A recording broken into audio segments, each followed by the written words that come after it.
December 19th, 1820. A family gathers around the bed of a dying man. John Bell can barely speak. His breathing is shallow. His hands tremble uncontrollably. No doctor can explain what is happening to him. Then, someone notices a small glass vial resting beside his bed. No one in the room has ever seen it before. No one knows where it came from. As fear spreads through the house, a voice suddenly breaks the silence, not from a person, not from outside, but from somewhere inside the room. A voice the Bell family had lived with for nearly 4 years, calm, confident, almost amused. I gave old Jack a big dose of that medicine. The room falls silent. The next morning, John Bell is dead. To this day, no one knows exactly what killed him. Some blamed illness, some believed murder, others insisted he became the only known person in American history allegedly killed by a supernatural entity. But John Bell's death was only the end of a nightmare that had begun years earlier, with strange noises in the night, invisible hands, a voice with no body, and a legend that continues to haunt the hills of Tennessee more than 2 centuries later. This is the story of the Bell Witch. Long before the Bell Witch became one of America's most enduring ghost stories, the Bell family lived an ordinary life. The year was 1817. Nestled near the tiny settlement of Adams, Tennessee, the Bell farm stretched across fertile fields of corn and tobacco. It was the kind of place where everyone knew one another, where hard work defined each day, and where the greatest concerns were the changing seasons and the next harvest. At the center of it all was John Bell, a respected farmer who had built a comfortable life through years of determination. Friends and neighbors described him as practical, successful, and deeply devoted to his family. Living with him were his wife, Lucy, and their children, including Betsy Bell, whose name would become forever linked to one of America's most chilling legends. To outsiders, the Bells appeared to have everything they needed: a thriving farm, a respected reputation, a close-knit family. There was little reason to believe that anything extraordinary would ever happen within those wooden walls. But legends often begin in places that seem completely ordinary. And the first warning arrived quietly. One evening after finishing work in the fields, John Bell noticed something unusual near the edge of his property.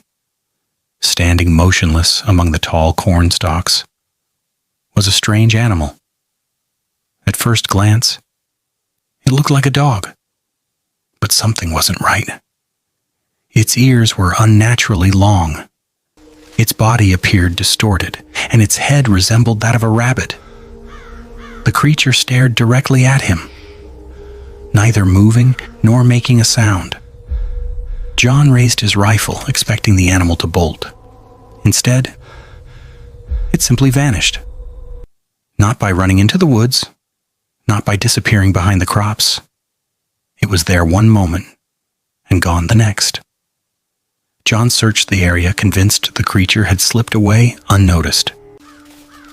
There were no footprints, no broken branches, no sign that anything had ever been there. He returned home unsettled, but kept the encounter mostly to himself. Perhaps it had been a trick of the fading light, a wild animal he couldn't identify, or simply exhaustion after another long day in the fields. But within days, other members of the Bell family began experiencing things they couldn't explain. It started after sunset. Soft tapping sounds echoed against the outside walls.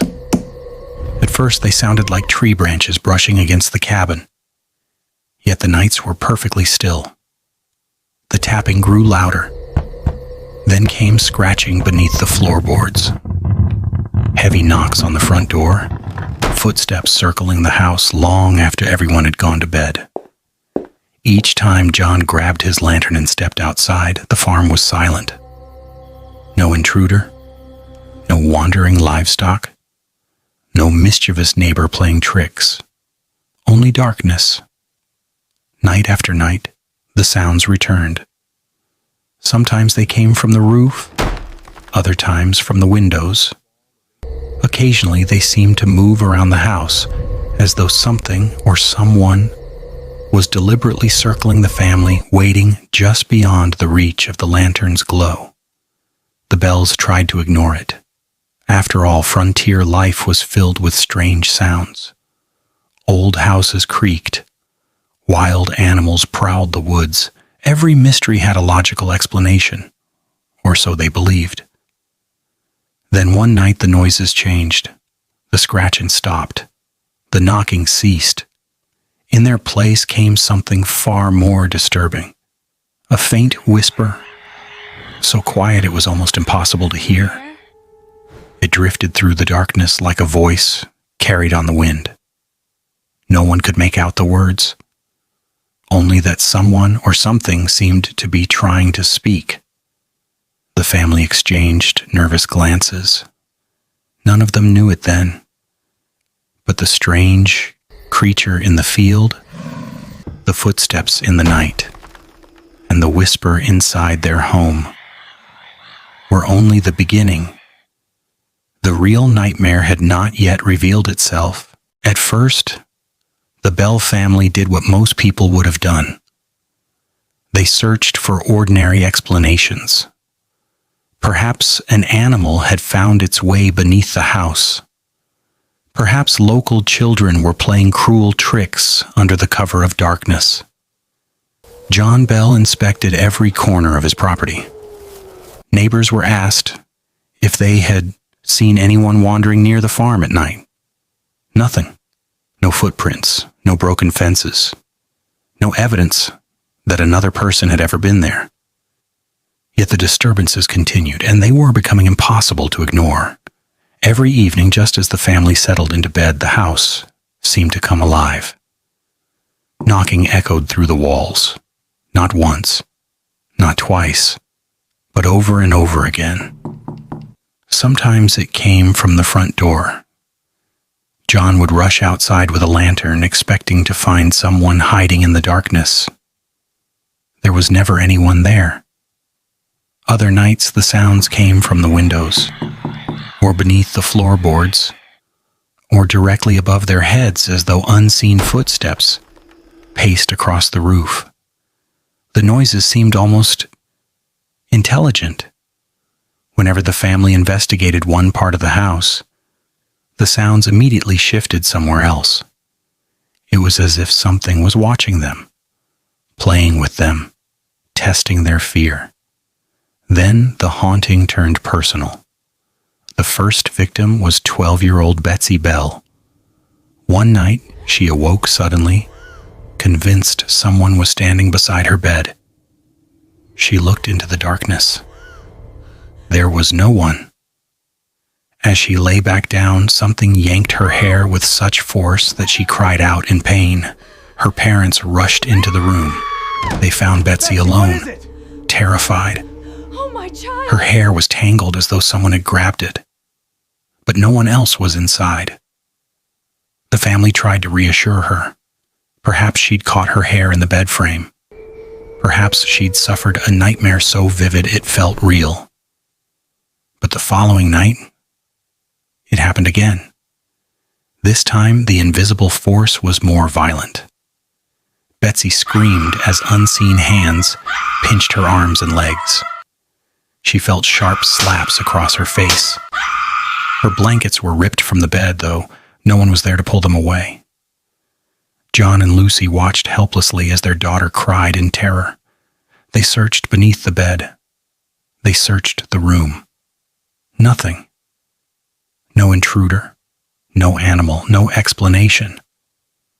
The attacks became almost routine. Each night brought fresh bruises, fresh scratches, fresh tears. Neighbors who visited the Bell home soon witnessed the strange events for themselves. Some claimed they saw Betsy's bed shake violently without anyone touching it. Others reported hearing loud smacks, followed immediately by the frightened cries of the young girl. What they could not see was whoever or whatever was responsible. The Bell family had become prisoners in their own home. Sleep became almost impossible. Every creak of the floorboards sent waves of panic through the house. Every gust of wind made them wonder if the unseen presence had returned. And then, it began targeting John Bell himself. The respected farmer who had always been known for his strength suddenly found himself under attack. As he walked through the fields, he felt invisible blows strike the back of his head. His feet seemed to catch on nothing at all, causing him to stumble to the ground. Sometimes while tending his crops, he had the unmistakable feeling that someone was following him. Whenever he turned around, the fields were empty. His family noticed another troubling change. John had become quieter. The confident man who once dismissed every strange occurrence now hesitated before sunset. He lingered outside the house, staring toward the woods as if expecting something to emerge from the shadows. Whatever was haunting the Bell farm no longer seemed content with frightening the family. It was choosing its victims. And its attention remained fixed on two people, John Bell and his youngest daughter, Betsy. The neighbors could no longer deny that something unusual was happening. Word spread quickly across Robertson County. Some whispered that the Bell family had been cursed. Others believed an evil spirit had settled on the property. A few insisted there had to be a rational explanation that simply hadn't been discovered yet. But as more visitors arrived hoping to solve the mystery, they too would leave with stories they could never explain.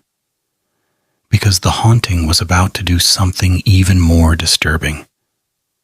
It was about to speak. By the winter of 1818, the strange happenings at the Bell farm had become the only topic anyone wanted to discuss.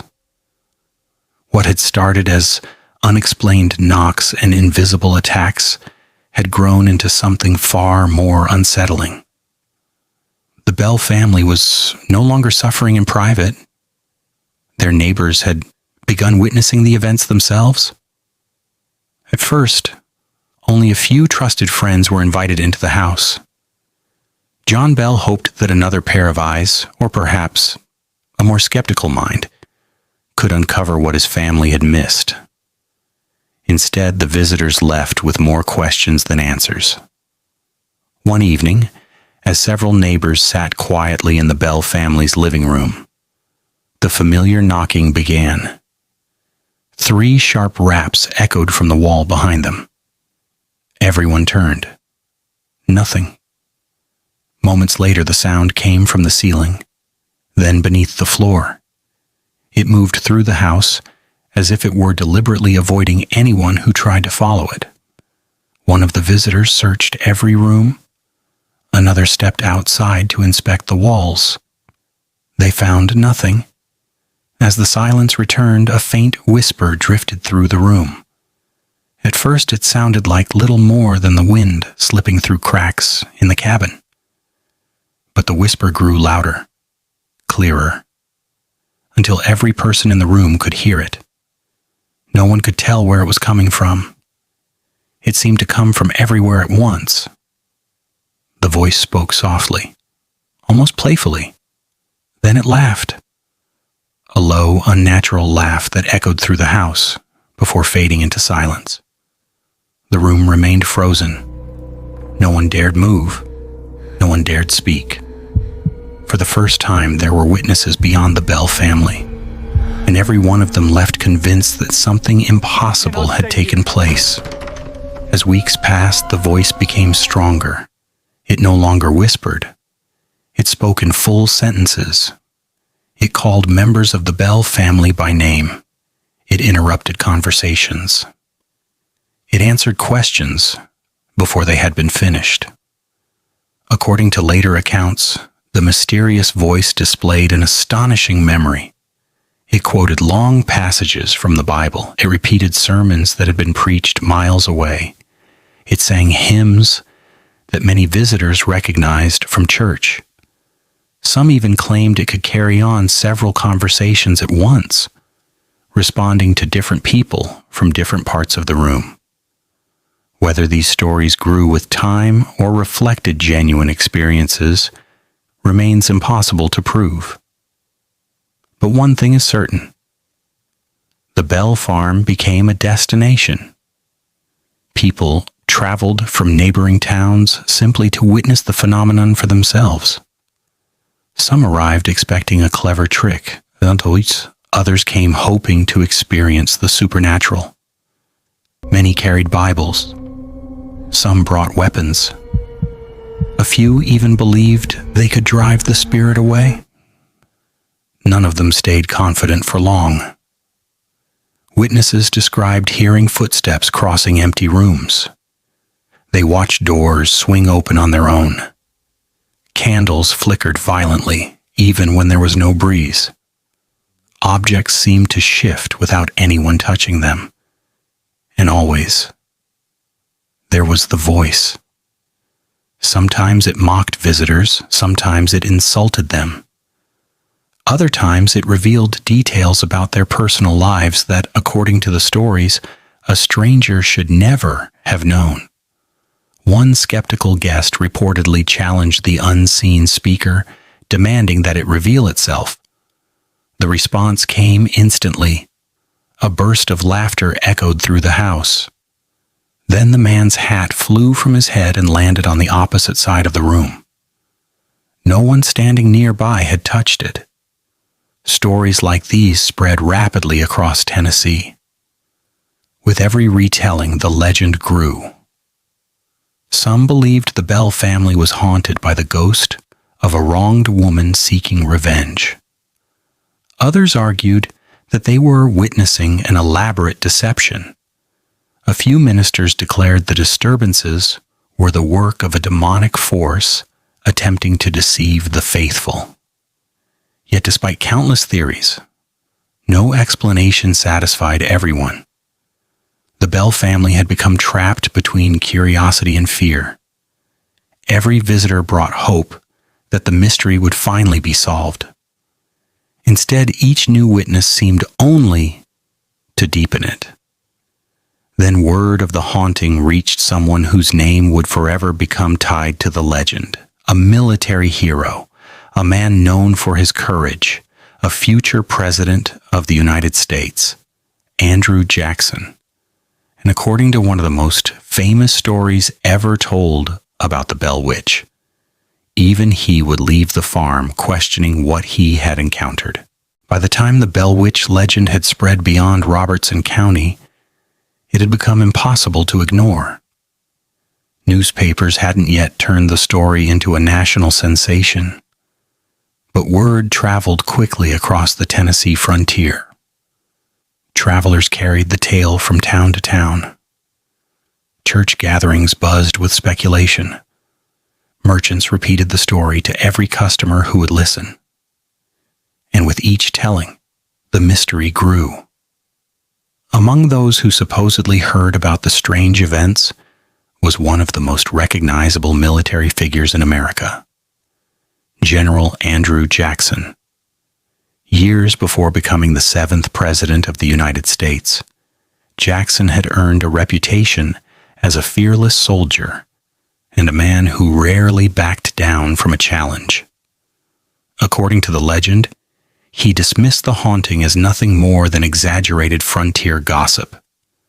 Curious and perhaps a little skeptical, he decided to see the Bell Farm for himself. Accompanied by several friends, servants, and armed men, Jackson made the journey to Adams in a horse-drawn wagon. As they traveled the final stretch of road toward the Bell property, the evening air grew strangely still. The horses, which had carried them without difficulty for miles, suddenly stopped. Jackson urged them forward. Nothing. His companions climbed down and pushed the wagon. The wheels refused to move. It was as though the entire carriage had become anchored to the earth. The men inspected the wheels. Nothing blocked them. The road was dry. The horses appeared healthy. Yet despite every effort, the wagon remained frozen in place. Then, the silence was broken. From somewhere beyond the trees came a voice, clear enough for everyone to hear, but with no visible speaker. "All right, General, let the wagon move. I'll see you tonight." For a brief moment, no one spoke.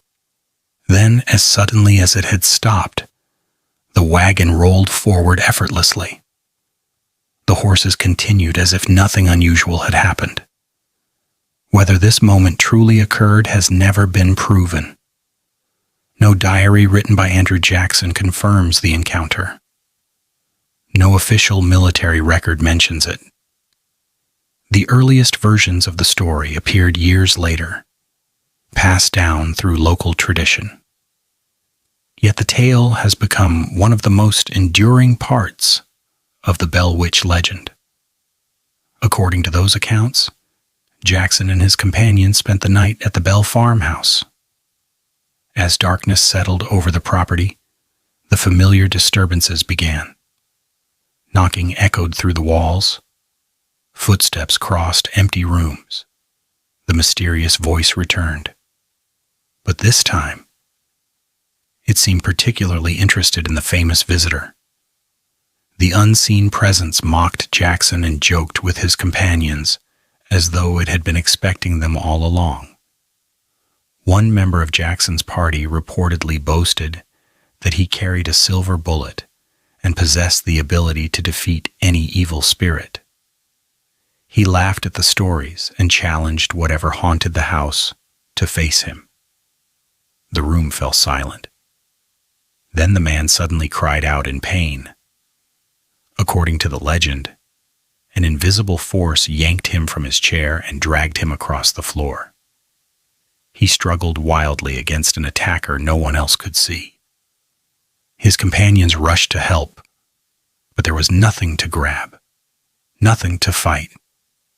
The man stumbled to his feet, pale and shaken.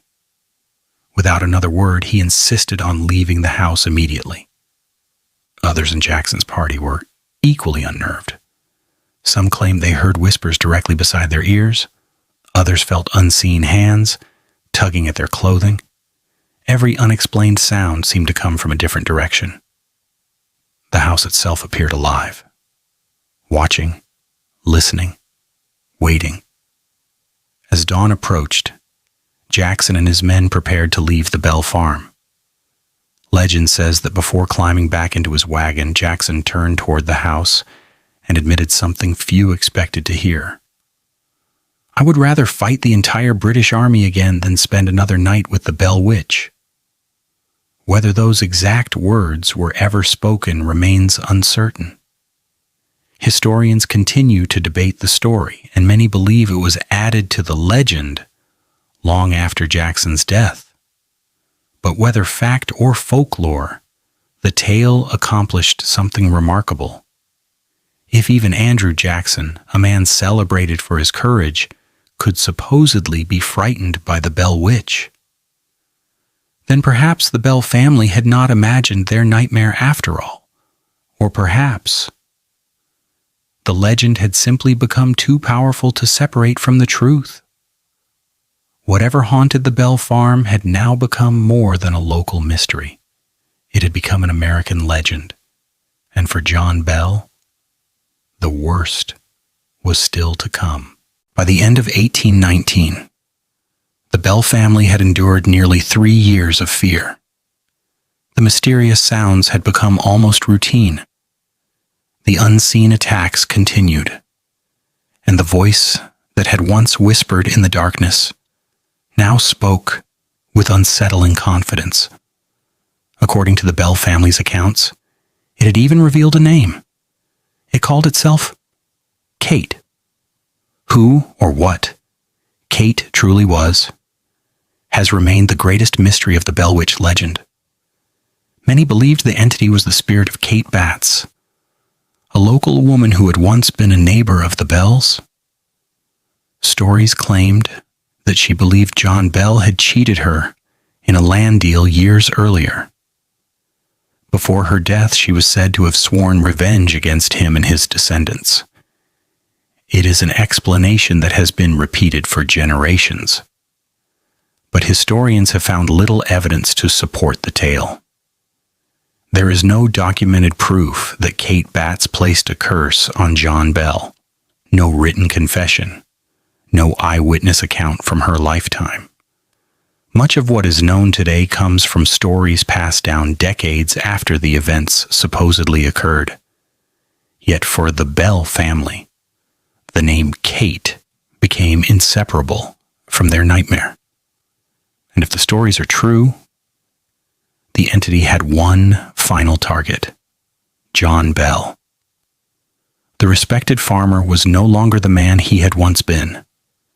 Neighbors noticed the change immediately. His strong voice had become weak. His hands shook uncontrollably. Simple tasks that had once taken minutes now exhausted him. Some days he struggled to walk across his own property.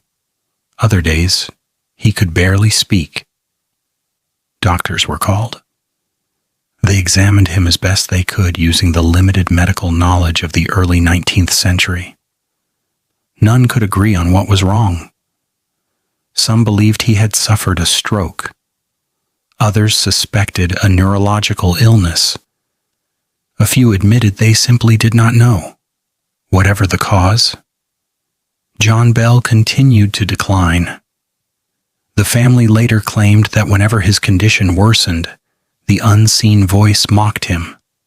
It laughed at his suffering. It interrupted conversations with cruel remarks. At times it reportedly declared that John Bell would never recover. Whether these events happened exactly as described, or whether grief and fear shaped the memories afterward, is impossible to determine. But one fact is beyond dispute. John Bell's health steadily failed. Then came the morning that transformed the haunting into legend. It was December 19th, 1820. The Bell family entered John's bedroom expecting another difficult day. Instead, they found him unconscious. He would not respond. His breathing was shallow. His eyes remained closed. As family members rushed to help him, someone noticed an object resting on the bedside table, a small glass vial, filled with a dark liquid. No one recognized it. No one admitted placing it there.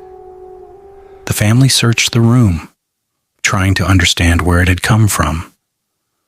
According to later accounts, they asked the mysterious voice whether it knew anything about the bottle. The answer came immediately: cold, confident, almost proud. "I gave old Jack a big dose of that medicine last night." The room fell silent. If the stories are true, those words became the Bell Witch's most chilling confession. One family member reportedly tested a small amount of the liquid on the household cat. According to the legend, the animal died shortly afterward.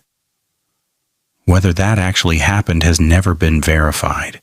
There are no medical records, no preserved sample of the mysterious liquid. Only the story itself passed from one generation to the next. The following day, John Bell died. He was 70 years old. The official cause of death was never established with certainty. Modern historians have suggested several possibilities: natural illness, complications from a stroke, poisoning by an unknown substance, or perhaps a combination of age and disease. The truth can no longer be known. But for those who believed the haunting was real, there was only one explanation. The Bell Witch had fulfilled its promise. John Bell was laid to rest in the family cemetery. Friends and neighbors gathered to mourn a man they had respected for decades. Yet even during the funeral, the legend claims the mysterious voice could still be heard. Some witnesses later insisted it laughed. Others claimed it sang hymns, as though celebrating its victory. No independent records confirm those stories, but they became part of the growing folklore surrounding the Bell Witch. And in the months that followed, the strange disturbances began to fade. The knocks became less frequent. The invisible attacks stopped. The voice grew quieter. Finally, it disappeared. At least, that is what the Bell family believed, because before leaving, the entity made one final promise. According to the legend, it declared that it would return. Not in days, not in months, but years later. And that promise would ensure that the Bell Witch was never remembered as just another ghost story. It became something far more enduring. A mystery that, more than 2 centuries later, still refuses to die. The mystery refuses to disappear. Unlike many ghost stories that faded into obscurity, the legend of the Bell Witch has survived generation after generation, inspiring books, documentaries, films, and countless investigations. Some facts are well documented. John Bell was a real person. He lived near Adams, Tennessee. He died in December of 1820 after a prolonged illness. His family existed. Their farm existed. And stories about unusual events surrounding the Bells were circulating in Tennessee during the 19th century. Those facts are supported by historical records. Everything beyond them becomes far more difficult to verify. There are no audio recordings of the mysterious voice, no photographs of moving objects, no scientific evidence proving that an unseen force attacked Betsy Bell. Even the famous story involving Andrew Jackson is debated by historians. No surviving diary or official document written by Jackson confirms that he ever visited the Bell farm. The account survives primarily through later retellings, making it impossible to know how much is history and how much has been shaped by generations of storytelling. The same is true for the mysterious vial found beside John Bell's bed. Did it really exist? Was the strange liquid ever tested? No one can say with certainty. Over the years, researchers have proposed countless explanations. Some believe the Bell family experienced a series of unfortunate events that gradually evolved into folklore. Others suggest that fear, stress, and the power of suggestion caused ordinary occurrences to seem supernatural. Psychologists point to the possibility of mass hysteria, where belief and expectation influence the way people interpret unexplained events. Skeptics argue that embellishment over decades transformed a local family tragedy into one of America's greatest ghost stories. Yet believers remain unconvinced.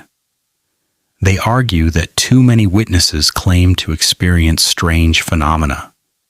Too many stories describe voices, knocks, and invisible attacks. And too many details remained consistent as the legend was passed from one generation to the next. Today, Adams, Tennessee, continues to embrace its connection to the Bell Witch. Thousands of visitors travel there every year, hoping to experience the mystery for themselves. Some explore the area surrounding the historic Bell property. Others visit the nearby Bell Witch Cave, where local folklore claims the entity once retreated. Paranormal investigators continue to report unexplained sounds, sudden cold spots, strange shadows, and unsettling feelings. None of these experiences have been scientifically verified, but they continue to fuel one of the oldest supernatural legends in American history. Perhaps the Bell Witch was nothing more than an extraordinary legend that grew with each retelling. Perhaps grief, fear, and frontier superstition created a story far larger than the events themselves. Or perhaps something happened on that quiet Tennessee farm that still defies explanation. So now the question passes to you. If you had lived in Adams, Tennessee in 1817, and you heard footsteps circling your home every night, watched your daughter attacked by invisible hands, and listened as a voice with no visible speaker called your name from the darkness, what would you have believed? A clever hoax? A family trapped by fear? Or something that science still cannot explain? Let us know your theory in the comments below. If you enjoyed this journey into one of history's most enduring mysteries, don't forget to subscribe and turn on notifications. Because sometimes the most terrifying stories are the ones that might have actually happened.